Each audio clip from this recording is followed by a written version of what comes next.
Welcome to the Ad Nauseam podcast, where classical gourmands everywhere can finally get their fill. Join us for a delectable discussion of Greco-Roman civilization stretching from the Minoans and Mycenaeans through the Renaissance and right down to the present. And now, ladies and gentlemen, here are your hosts, Dr. David Noe and Dr. Jeff Winkle. Welcome, everybody, once again to the Ad Nauseam podcast, coming at you live from the Vomitorium.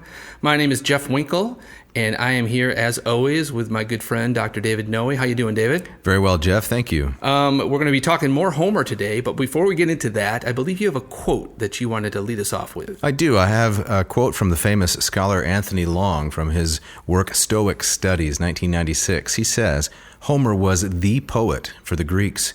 Children learned parts of the Iliad and Odyssey by heart as part of their primary education.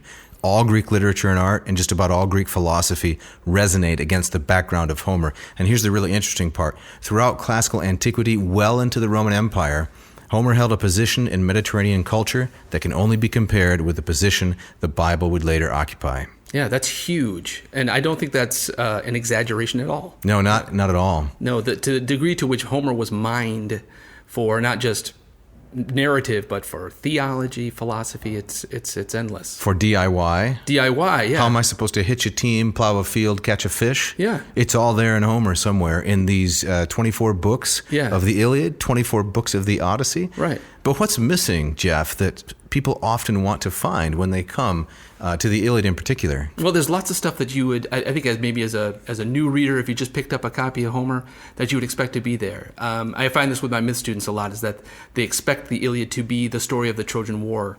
And what's not in there? Famous things like the Trojan horse. Probably a bit about the Trojan War that probably most people know about. It's the most exciting part. It's the most exciting part. If you right? buy any kind of children's book on the Iliad or the Odyssey, it's going to inevitably have on its cover a picture of the Trojan horse. Right. Maybe on wheels, maybe on a Segway, but whatever the case may be, it's not in the book. It's not in the book at all. And other famous scenes like the death of Achilles, him getting the arrow through the heel. Right. Achilles is very much alive when the Iliad ends. Yeah, what's up with that? I know. And not only that, Homer never mentions the heel business. Huh. It's we have a very mortal Achilles in this book. Too mortal. So the most extended treatment of the fall of Troy, the Trojan horse, all those juicy items, comes in a much later epicist, of course, Virgil. Yes. Book 2 of the Aeneid, one of the longest books in the epic, gorgeous book, really beautiful, as Aeneas recounts to his girlfriend Dido the things that happened at Troy. Yeah. But you're not going to find that in Homer himself. No, not at all. Right. You say gorgeous, but also brutal and bloody it's at brutal. the same too. Yeah. Yes, exactly. So I think one of the things that I wanted to talk about last episode, which we didn't get to. I probably cut you off. That's probably what it. Yeah, that's probably what it was exactly. When I walked out of here steaming. Did you? It did. Yeah. Steaming like a tea kettle. Yeah. Something like that. Like a sausage in a pan, like maybe. A sausage in a pan. Tell us more, Jeff. Well, we'll get around. I think you're setting me up to talk about some epic similes. I believe. Yep. So yes, epic similes. So one of the things that many readers of Homer have zeroed in on as something that's kind of unique to Homer or particularly kind of pleasing about Homer are his use of these very interesting similes from nature. Right. So he'll often be in the middle of a scene and he will kind of depart from that scene and describe what's going on and use a word picture of something that's going on in the waves of grass in the field or on the sea. Yeah, we read a little bit of one last week when we were talking about men are like it was in book 6, men are like the leaves on the trees, right? They fall down every autumn and so forth, and they're replaced. It's the Kansas simile. That's all right. We are is dust in the wind. You mentioned that. Yes. And I remember this one just off the top of my head that I especially like is when Hector is moving along the ranks of the boats on the beach because Achilles is off the field and Hector is setting fire to the ships. Oh, yeah. There's no way the Greeks are going to get back to their homeland if Hector burns their transportation. And as he's setting fire to the ships, Homer says, the Greek soldiers come stumbling out from their tents and from the boats like wasps or bees from a hive that's been filled with smoke. Yeah, that's great. So evocative, such a beautiful picture of human experience. But we have one at the beginning here of Book 9, don't we? Yeah, we do. If I can just mention one of the, because just you triggered a memory, is hopefully at some point down the line we'll maybe devote a podcast to the movie Troy. Absolutely. Which was not a film that I enjoyed all that much. No, but I've been doing a lot of push-ups for the role of of Achilles there, the Brad Pitt character. You're ready to jump in. Oh, I'm ready. I can see that. I can actually see that. Yeah, that's very kind of you. But I remember. So another simile that Homer uses are the lines of soldiers smashing into each other, like waves smashing into each other. And there's a great crane shot that goes over the Greeks and the Trojans, and they're kind of serpentine. Yeah, it's right near the beginning, isn't it? That's right, exactly. While Achilles is charging toward the Temple of Apollo. Yes. Which I don't think is in the epic, but, it's Hollywood. So. But I thought that was a nice touch. Absolutely. Yeah. Somebody had read some Homer. Absolutely. In the lead up to that film, right. But get us to kind of where we're going, and with a simile that's germane to the topic. Right. So the beginning of Book 9, we have this gorgeous epic simile, and I'm reading from a different translation than last time. This is the 1898 translation of William Cullen Bryant. So it's kind of archaic, but I like the way it sounds. The Trojans thus kept watch, while through the night the power of flight, companion of cold fear, wrought on the Greeks and all their bravest men, were bowed beneath a sorrow hard to bear. As when two winds upturn the fishy deep, I tripped over the archaism, the north wind and the west that suddenly blow from the Thracian coast, the black waves rise at once and fling the seaweed to the shore. Thus were the Achaeans troubled in their hearts. Yeah. That's great. The fishy deep. I love that. Did I have you at fishy deep? You had me at fishy deep. Yeah. That's a great. I love that translation. I've never read that one. Well, it's in the public domain, as I like to say. It's quite nice. It has thous and hasts and so forth. But I would suggest you don't want an epic to sound too pedestrian, right? No. It's got to have a little bit of detachment, a little bit of remove. Exactly, right, yeah. So the Achaeans on their beds, the Greeks, the Achaeans, the Danaans, all names for the same group of people, right? If one name is good, 40 names is better. Exactly. We have to have variety in our epic. They're trying to go to sleep, but they're terrified, right? They're filled with sorrow and anguish because they're losing, and so they are like the black waves that throw the seaweed up upon the shore in Thrace. That's great. So started in simile from the beginning of Book 9. Why are we jumping to Book 9? Well, let's wipe that epic simile off your face. Okay. And talk about the fact that Book 9 is one of the three plot hinge points in the epic as a whole. Yes. Right? Book 1 sets it up, a conflict. Book 9, we see Achilles at his best and at his worst at the same time. Exactly. And then Book 22, following H.J. Rose. Book 22, this is a plot spoiler, right? Death of Hector. Right. 1, 9, and 22. So what are we looking at today, Jeff, with Book 9 in particular? Well, Book 9 is sometimes given the title The Embassy. Right.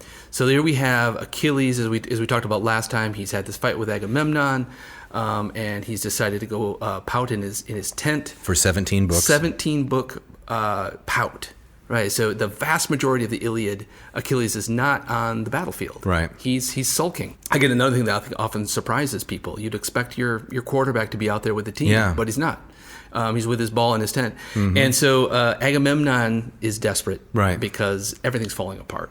And without Achilles, he can't win the war. Right. He can't move things forward. And so he's trying to come up with some plan to try to win, bribe, cajole, persuade Achilles to come back. Yeah. And Agamemnon is basically a depraved character. Yes. He's the person that believes that might makes right. Might makes right. Yeah, if you're stronger, you have the right to rule. Right. His strength, however, doesn't come from natural excellence as Achilles, but his comes from the consent of those he sort of governs. Exactly, right. So he's from Mycenae. Right. And so his clout is based on the wealth and, That's right. and influence of that city. Things that Homer wants us to think are really base. Yes. I believe. Exactly. So after this epic simile of the tossing and turning, he has to call an assembly. Right. He's the basileus. He's the king, right? Right. He's the feudal lord that marshals the different forces. He brings everyone together, and the first person to make a speech is Diomedes. Diomedes, yes, exactly, right.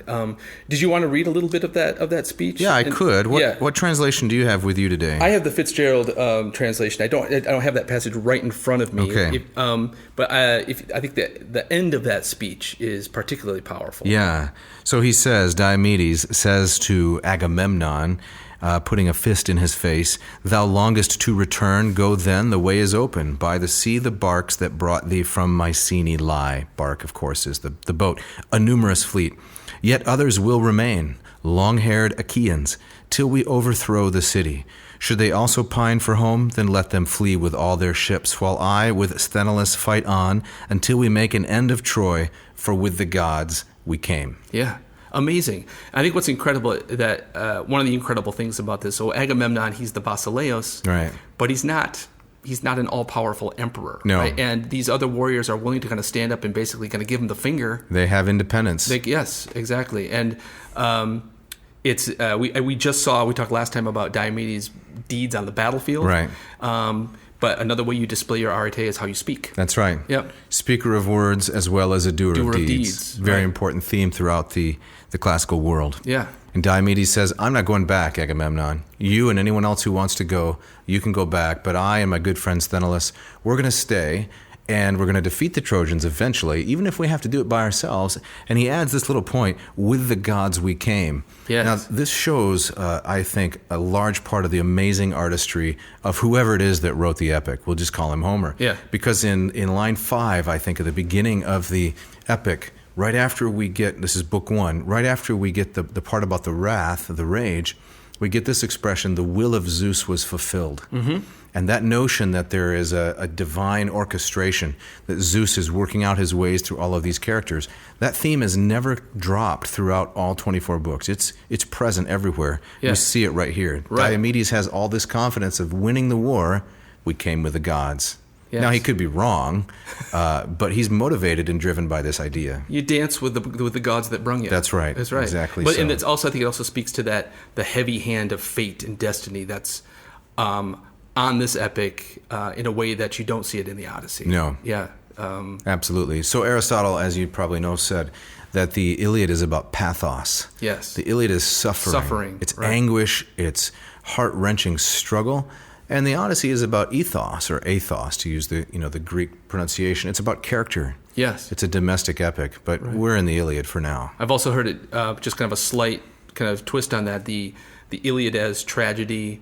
It's a poem about death, and the Odyssey as comedy. Not in that makes you laugh, but it ends with a reunion. That's right. It embraces life. It has a happy ending. Yes, for sure. Yeah. It shows characters as in some ways worse than they are, more ridiculous. The Odyssey does. Yes. And the Iliad shows characters as in some ways better than they are, not morally better, but larger than life. Yeah. They're doing I like things. that. Yeah, it's not original with me, but it's again Aristotle's definition of tragedy and comedy, respectively.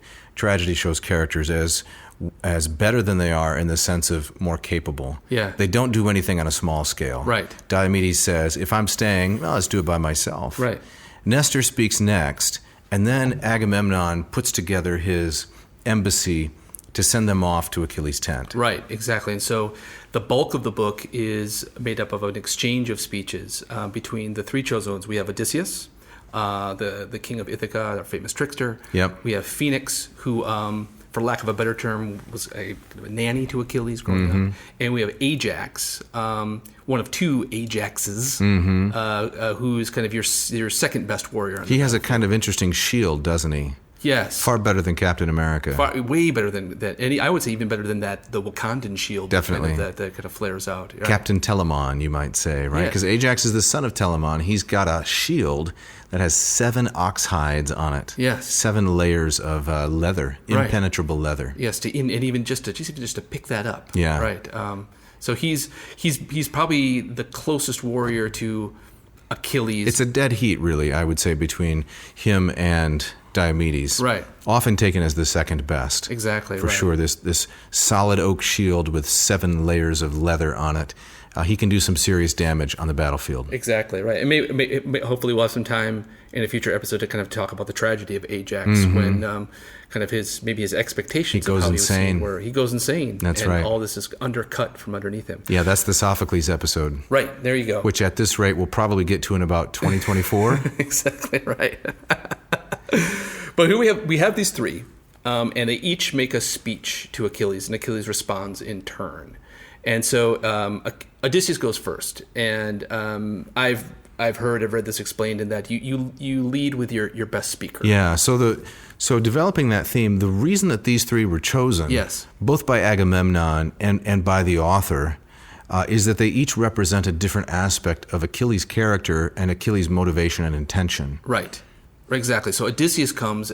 He comes to Achilles with the laundry list of bribes. Here are the things that Agamemnon's going to give you, Achilles. Exactly right. So I think Agamemnon wants to put the words of his bribes in the mouth of the most persuasive speaker. Yes. Right. So we have Odysseus do that, and then Phoenix, can speak on a more familial level. Right. And Ajax can kind of speak man to man. Right. Right. So Phoenix has the long history Yes. with Achilles, raised Achilles as a surrogate father. Right. It reminds Achilles at every point about Achilles' actual father, Peleus, the mortal man who married the silver-footed Thetis, Yes. the sea nymph. But Peleus didn't play really any role in Achilles' life and upbringing. No, mama's boy. Yeah, instead Phoenix was there at all times, taking care of him, dandling him on his knees, feeding him wine. How does one dandle? I don't know. Feeding him red meat and red wine to Yes. make him a hero. Right. Odysseus, Does it still work? I think so. Yeah, I'll Isn't buy that that. how you're raising your sons? I should be. I'm going to start now. Yeah. Odysseus represents the honey-tongued orator. Yes. Always filled with words, right? Much, much later on, he and Ajax have a competition over Achilles' armor. That's right. And Odysseus wins, not because he's better than anybody else, but because he has more words. Right. I think a scene that could easily be read as almost kind of a passing of the torch. Definitely. From the kind of the one hero type to the trickster. Yeah. Yes. The valorous one to the shrewd, the clever. Exactly right. Yeah. And then Ajax, as you said, he represents just brawn. Right. Kind of with the suggestion that, Achilles, if you don't come back soon, I'm going to get all the glory here. Right. And he's kind of a lunkhead. Yes, definitely. He's kind of a Stallone. Yeah, well played by an actor whose name I can't remember. I don't even in Troy. In Troy, I don't even tall, remember. redheaded guy swinging an axe all the time. He had an axe. He had an axe. Okay, why not? That's my memory. Yeah, A bit of a Gimli, but on a different. a gimli. That's exactly what I was Different picturing. scale, Kind of for a sure. tall gimli. That's right. as it were. Yeah. So what are the bribes? When they get to the tent, Yeah. they get to the tent of Achilles, and he's not there by himself, but he's there with his cousin Patroclus. Right. Exactly. Kind of his right hand man. That's right. Yes. Who's not allowed to fight either. No. Exactly. Patroclus is a decent warrior in his own right, but Achilles won't let him fight because this is an insult to Achilles' whole family. Right. So there's a reception when they get to the tent. Do you have a little bit of that keyed up you can read? What I have queued up is the bribes. Okay. Yeah, and so Odysseus. Achilles welcomes them. What is the welcome into the like? tent. I'd like to talk about that for a second, Sure. because these transitions between the action and the conversation, I find them quite interesting because much like Glaucus and Diomedes, it's not just business all the time. No. There has to be hospitality. Yeah. Yeah, exactly. So the three arrive at the tent of Achilles, and what kind of a spread does he put out for them? Well, I got the passage. Let me read a little bit here. I bought you So- some time, yeah? Exactly. Thank you. All right. I hope you didn't hear the pages flipping. But Fitzgerald translates, and Prince Achilles led them in. He seated them on easy chairs with purple coverlets in a tent. Yeah. So this isn't just camping. No, this is glamping. This is serious glamping. Yes, when you travel to the plains of Troy, right, for 10 years, you got to take the best stuff. Exactly. But you got to imagine the run of the mill slinger and archer. They're sleeping on the ground. He's not living like this. No. So Achilles lives large wherever he goes. He's got Purple coverlets. and he's got the RV. That's right. Right? Duvets everywhere. Duvets. And to Patroclus, who stood near, he said, "Put out an ampler wine bowl, big. Use more wine for stronger drink, and place a cup for each. Here are my dearest friends beneath my roof." Patroclus did as his companion bade him. Meanwhile, the host set down a carving block within the fire's rays, a chine of mutton. I don't know how much big a chine is, but I don't know. It's a back. it's a back. Yeah, it's a word that means the back. Okay. And we have many shrewd listeners. So if I try to describe what the back of the hog is, I think the bacon is on the belly. Yes. The back, I think, is loins. Okay. Maybe chops. Wow. I know we can sort it out in post-production. You know your cuts of meat. I do. That's pretty impressive. It's a David Letterman reference there. Know your cuts of meat. Right. So a chine of mutton and a fat chine of goat he placed upon it, as well as savory pork chine. So he's going for the good stuff, the strong Barbecue, wine, yep. the barbecue, and he's got not just a fancy tent and coverlets, he's got meat. Yes. Yes. So why would he receive them like this? Because he has a beef, so to speak, with them as the representatives of Agamemnon, as he's sitting in his tent there with, Patroclus, and they're drinking mojitos or Right. something. And they see these three guys come over the horizon. He's got to know they're up to no good. Yes. They come with a purpose. This is not a friendly visit.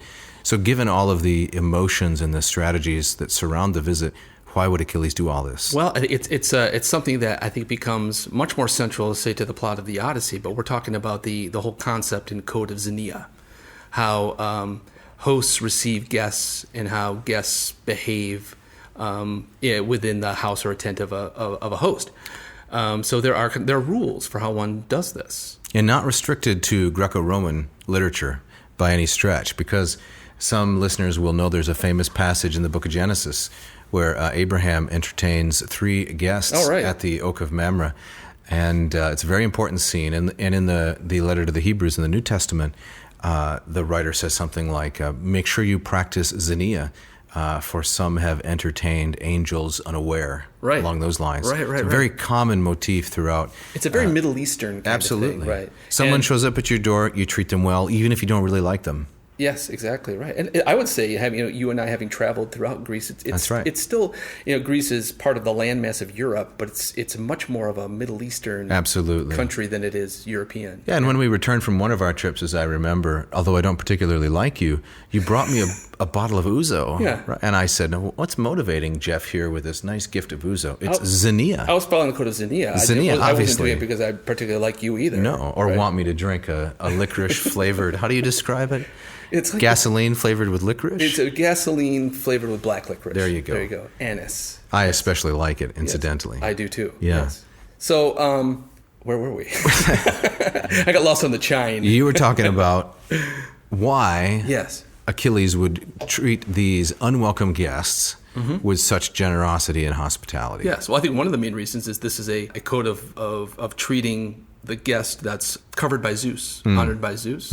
So it almost has kind of a religious stamp on it, as just simply the way things are done. And all of these individuals are related to Zeus in some way, right? Oh, good point. You don't get into the epic unless you are related to Zeus in some fashion. So we have Odysseus, son of Laertes.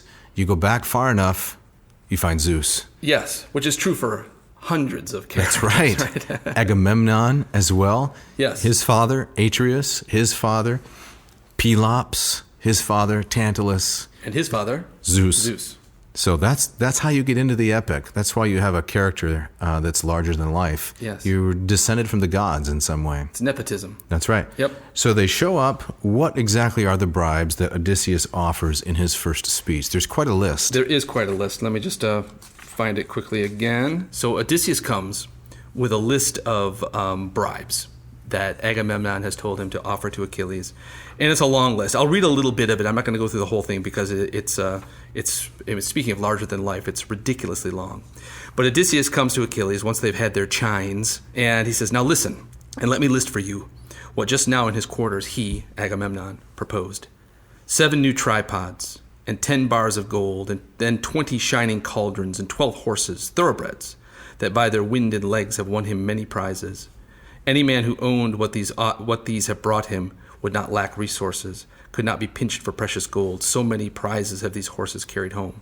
And then he will give you 7 women, deft in household handcraft, women of Lesbos, chosen when you yourself took Lesbos town, as they outshone all womankind in beauty. These he will give you, and one more whom he took away from you then, Briseis' daughter, concerning whom he adds a solemn oath, never to have gone to bed or coupled with her, as its custom is, my lord, with men and women. These are all yours at once." And he goes on, even to the point of saying one of the gifts is that Odysseus would end up being Agamemnon's son-in-law. Equal to his real son, his biological son, Orestes. Right, yeah.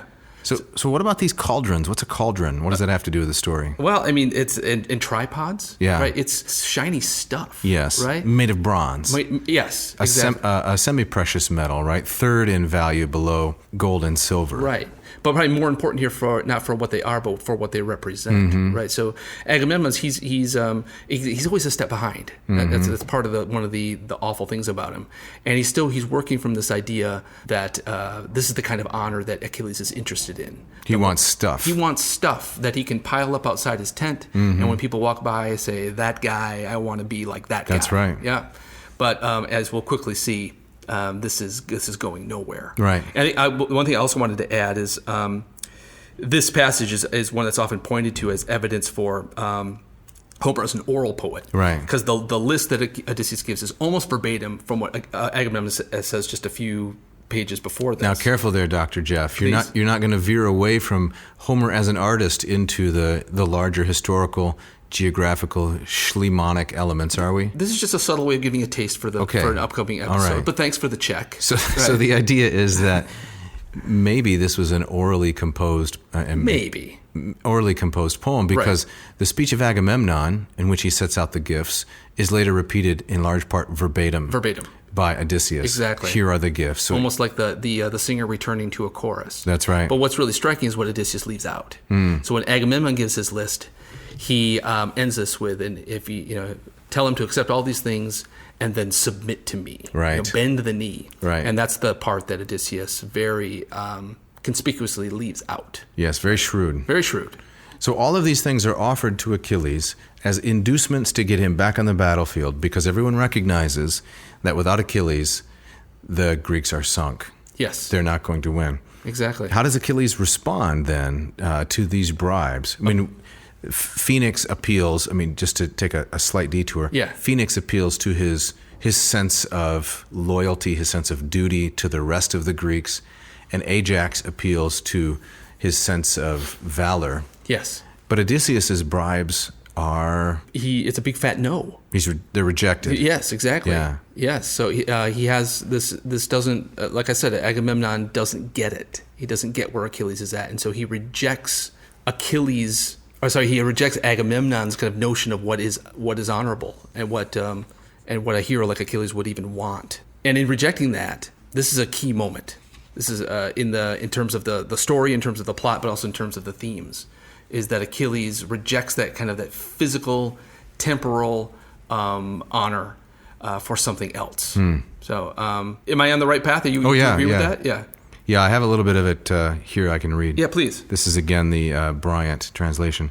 The swift Achilles answered him, that is Odysseus, and said, Son of Laertes, nobly born, and versed in wise devices, let me frankly speak, just as I think, and just as I shall act, and then ye will not importune me more. Stop begging, in other words. Yeah.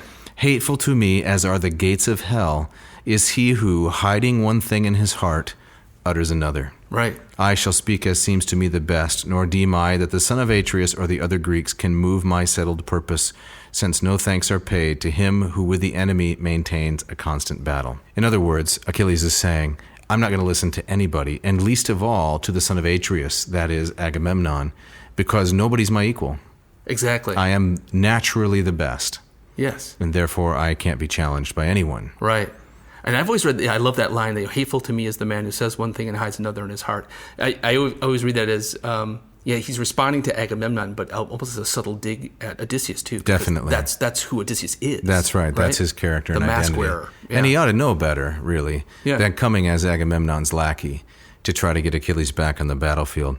But he has to submit to Agamemnon's superior authority. Right. To some extent. Right. Now, also... kind of wrapped up in this is another a passage where Achilles mentions his fate. Right, this is another famous thing about Achilles that many people know. I think outside of Homer, that he's doomed or destined to die at Troy. That he's been given this choice that he can either have the long anonymous life, as the gentleman farmer back home. But once he dies, nobody will, after a generation or two, remember his name. Or he can have kind of the short, fast, glorious life on the battlefield, after which he'll be remembered forever in story and song. And so Achilles' fate is, of course, we know what it is. He talks about that. He says his mother tells him these two fates sweep before him, and his concept of honor now is not the Agamemnon's version of honor, but now it's immortality in story and song, rather than the honor of stuff. Right. So when we're thinking about Achilles' honor, we're taken back to that passage in Book 1 where he goes and complains to his mother. Yeah. Silver-footed Thetis, that's her epithet. She's the daughter of Nereus, a sea god, one of 50 daughters, a Nereid. And Thetis has these words as she weeps. She says, this is again the Lombardo translation, "Oh, my poor child, I bore you for sorrow, nursed you for grief. Why? You should be spending your time here by your ships happily and untroubled by tears, since life is short for you, all too brief. Now you're destined for both an early death and misery beyond compare. It was for this I gave birth to you in your father's palace under an evil star. Yeah. And it's so interesting because when in book 9, where Achilles references kind of his fates again, it's the same, but it's also slightly different. And let me just read that passage again from the Fitzgerald translation, where he's I believe he's responding to Phoenix, and he says, "My mother, Thetis of the silvery feet, tells me of 2 possible destinies carrying me towards death. 2 ways, if on the one hand I remain to fight around Troy town, I lose all hope of home, but gain unfading glory. On the other, if I sail back to my own land, my glory fails, but a long life lies ahead of me. To all the rest of you I say, sail home." Yeah. So there he's, in book 1, it's Thetis suggests, and I think Thetis is right, she knows Achilles' fate. He's destined for the short, tragic life. Mm-hmm. And here, I've always read this as Achilles, he's lying to himself. He kind of pretends at this point like, he could still do this. I could go home. I could still go home. And even makes a show of kind of, I'm marshaling my ships, I'm getting ready to go. Yeah, we're going to tear out of here tomorrow. But I think part of really kind of the sad, pathetic tragedy is that Achilles knows that's not true. Right. Is that he knows which side of the fate choice he's on. Yes. Right. And of course, this scene is repeated beautifully in Plato's Apology, where Right. Socrates says, if death is annihilation, that's not too bad. But if what people say about death is true, and that in the underworld you get to converse with people like Agamemnon and Achilles and the heroes of old, then death's a really good thing. Right. And Socrates says that he has a kind of Achillean choice. I could disobey the law, I could pay the bribe, I could get out, I could flee, one of the suggestions that his supporters makes, flee to Thebes or someplace like that. Right. And he says, but I can't do that because like Achilles, I have to have a high character. I have to be a person of strong character. Right. I'd rather live a glorious but short life than just drag on a meaningless existence, which is what faces him. So to go back to the Anthony Long quote, we see here the Homeric ideas playing out really through all of Greek culture. Exactly. And for Socrates, this escape wasn't just something he was musing about. He could have. Right. His friends had bribed the right people. The door was open, but he chose not to do it. So before we wrap up Book 9 and take a little glimpse at Book 10, did the speech of Ajax, this brawny hero, did it have any impact on Achilles? It didn't at all. I love the speech itself because it's kind of a non-speech. Right. I'll just read the beginning of it, but it's almost Ajax when not preparing to speak at all. Okay. And he's had it by the end, and he says, his speech is, "Odysseus, master soldier and mariner, let us go." He's not even talking to Achilles, right? "I don't see the end of this affair achieved by this night's visit. This is worthless. Forget it. Nothing for it but to report our talk for what it's worth here to the Danons who wait sitting there." Yeah. So Ajax is like, there's no talking to this guy. Right. He's made up his mind. He's made up his mind. So they go back to the camp. Yep. They enter into Agamemnon's quarters, as Lombardo says, surrounded by officers drinking their health from gold cups and shouting questions. Agamemnon says, "Odysseus, tell me, is he, Achilles, willing to repel the enemy fire and save the ships, or does he refuse, his heart still in the grip of wrath?" In the reply, "Son of Atreus," Odysseus says, "most glorious Agamemnon, far from quenching this wrath, Achilles is filled with even more. He spurns you and your gifts." So Achilles' choice is clear. Honor is going to trump, time is going to trump all of these material blessings. Yes, all day long. Yeah. Yep. So no women, no villages, no son-in-law of Agamemnon. It's got to be his own personal honor. Exactly right. And how is this not selfish? Doesn't he care about people like Patroclus? Doesn't he care? Or maybe it is selfish, and the category is one I shouldn't impose upon the epic itself. What do you think? I'm always uncomfortable with taking kind of modern notions of right and wrong propriety and imposing them on this very ancient poem. I think it's hard not to see Achilles' choice as selfish in some kind of way. In terms of kind of arete of kind of one-upping Agamemnon, he's done it here. So he's still, and in some ways, he's kind of showing himself to be the better man. Agamemnon, he doesn't have another bullet in his chamber. Yeah. Right. This is it for him. And as we'll see, it takes something extraordinary and extraordinarily tragic to get Achilles out of the tent. Right. Yeah. As I try to find a contemporary analog, a comparison, the only thing I can think of is in the world of athletics. And unfortunately, the stakes in athletics are so low compared to something like this that it doesn't really resonate with the contemporary audience. But if you really are the greatest athlete, there's no way you're going to tolerate being placed on the bench during the championship game. Exactly. And we don't tend to think that's selfish. I don't think so. Well, it's interesting that you bring this up. I was just watching this documentary on Michael Jordan. Exactly. Yep. Are we thinking of the same thing? Yeah, I've seen it. Yep. What's it called? The Last Dance. The Last Dance. And you were thinking about the Pippen moment? The Pippen moment. Exactly. So there was a moment in it was a playoff in the early 90s. And, right. Phil Jackson was drawing up the last play. Right, and it didn't include Pippen. It did not include Pippen, and he refused to go back in the game. He went back to his tent? It was a very Achillean moment. Scottie Pippen, if you're listening, we mean no personal offense No, here. Please, right. Check out our website if you... And I believe how that played out is the ball went to Tony Kukoc, and he made the shot. Yeah. Right. So it all turned out right in the end. For the Bulls. Yes, for the Bulls. But not for Pippen, though. He's still living that down. He is, for sure. Right. And there was quite a bit of criticism of Pippen after the documentary aired, because people were then reminded of that low point in his career. Yeah, exactly right. It's something that he will be always maybe not entirely, but he will be remembered for that moment. Yeah, and then Diomedes, he kind of gets the last word as Book 9 wraps up. We see this very interesting bookending of Book 9. Begins with a speech of Diomedes, after Agamemnon, ends with a speech of Diomedes. Diomedes gives this interesting advice. He says, "Son of Atreus, you should never have pleaded with him or offered all those gifts. Achilles was arrogant enough without your help. Let him do what he wants. Stay here. He'll fight later, all right, when he is ready or a god tells him to. Now I want everyone to do as I say. Enjoy some food and wine to keep up your strength. Get some sleep. When the rosy light first streaks the sky, Rhododactylos, rosy-fingered dawn, get your troops and horses into formation before the ships. Fight in the front yourselves."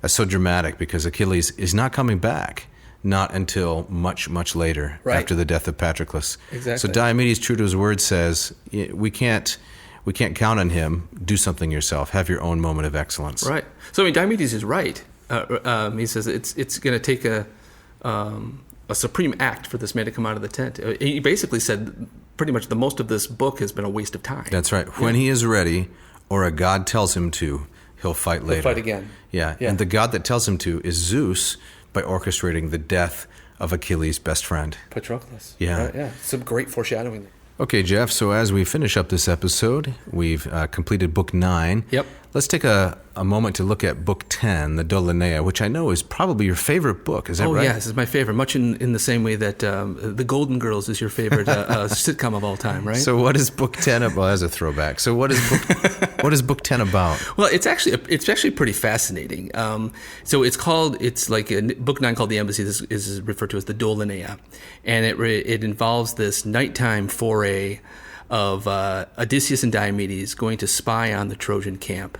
And as they come along, they meet coming the other way this hapless spy from the Trojan side named Dolon, and they dispatch him with extreme prejudice. So the Dolaneia is named after this character, Yes. Dolon, who's a Trojan, Yes. on his own nighttime mission Right. to reconnoiter the Greek camp, to Yes. sneak up and try to see what's going on. Exactly. And through the will of Zeus, these two raiding parties bump into each other Right. in the no man's land, right? The DMZ in between the two camps. Right.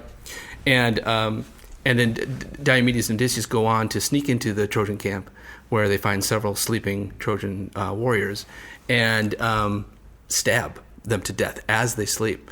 It's a brutal book, both in the way that they dispatch Dolon through trickery and the way that they kill these men as they sleep. And it's one of the reasons that many critics have thought that this book is not originally Homeric. That was a later interpolation. Yeah, an insertion. Of some kind. So largely because of just the very unheroic way that Odysseus and Diomedes behave. So what do you think of that theory? Do you think that Odysseus and Diomedes, the trickster, the versatile man, Diomedes, the good at the war cry, that they're acting in a way not true to their character in this book? Yeah, I do. I think on that level, it doesn't work. It's been such a long time since I looked at and studied this. It'd be interesting to read kind of linguistic analyses of Book 10 to see if that's also at odds with the rest of the poetry. But I was certainly it does stick out as kind of an odd It's very much Odysseus and Diomedes out of character. In the last episode, we were talking about that duel between Diomedes and Glaucus. Right. And they kind of set up kind of the rules of engagement. Right. And there's lots of things. The Geneva Convention. Yes, there's lots of things that you have to do before you draw your weapons, and to just simply take out your spear and stab sleeping men seems to be a complete rejection of that. Why can't you get any glory from that? See, that's the issue for me. Yeah. Is it not possible to get glory from stabbing sleeping men? I would say no, there's not. Because they have to know you're the one that killed them. Yes, they have to. It's important that if you're killing someone, that they know who they're being killed by. Right. So it's like Odysseus at the end of the Cyclops episode, where he can't stand not taking credit for what he's done. Being anonymous. The Cyclops has to know who did it. Yeah. Right? Now, of course, the fallout from that is terrible. But here, too, so the men who are being killed don't know who they're being killed by. And it's also a nighttime raid. They have to kind of get in and get out. You can't strip them of stuff to pile up outside your tent. So there's not even that avenue for kind of the glory of the trophy. It's completely at odds with what we see. And it doesn't work. So an argument in favor of the idea that the Dolaneia Book 10 doesn't fit is that Virgil picks up on this in his very sensitive, capable way in the Aeneid, and he has the nighttime raid of Nisus and Euryalus. Oh, right. Which I believe is in Book 11. Yes. And it ends in utter catastrophe. Yeah. Because they're not satisfied with being successful in the camp of the Rutulians. They also have to go overboard with a kind of wicked bloodlust. Yes. And that eventually leads to their own demise. Right. Hubris invites nemesis. Correct. Every time. Absolutely. Right. So what do we have on the menu, so to speak, for episode 4, Jeff? Where do we go from here? Well, we're going to continue our look at Homer, but we're going to hopefully wrap it up. Right. That's the idea. So we're going to look at some of the latter books. We're going to look at book 18. The Shield. The Shield, where Achilles receives his new armor from Hephaestus. Yes. The death of Hector, the climactic duel between Hector and Achilles. Where the gods abandon Hector. Yes. And say, I'm sorry, your fate's run out. It's a brutal scene. Yep. Here's Achilles. Yes. And his days come for you. And then ending with the ransom of Hector's body back to Hector's father, Priam. Book 24. Yes. Where Priam has the catabasis. He descends down, led by Mercury. Yes. Led by Hermes. He descends down to the tent of Achilles. And he says in these memorable lines, I've done what no man has done. I've kissed the hands of the man who killed my son. Yes. See, I would argue the most courageous act of the whole epic. Of the whole epic. Is Priam, this old man. He's likely going to die, but he's got to do it. Are we going to continue pronouncing his name in 2 different ways? Yes, exactly. That's just to keep the audience on their toes. Priam, yes. Okay. Prius, like you drive. Yeah. So as we wrap it up, Jeff, you're going to have a nice, memorable bon mot for our audience. I'm going to run out. I'm going to run out of food. And first, it was bon appetit. I know. And eat fresh. Eat fresh. I think today. I think I'm just going to leave us with the words of Michael Jackson by way of Weird Al. Just eat it. All right. See you next time.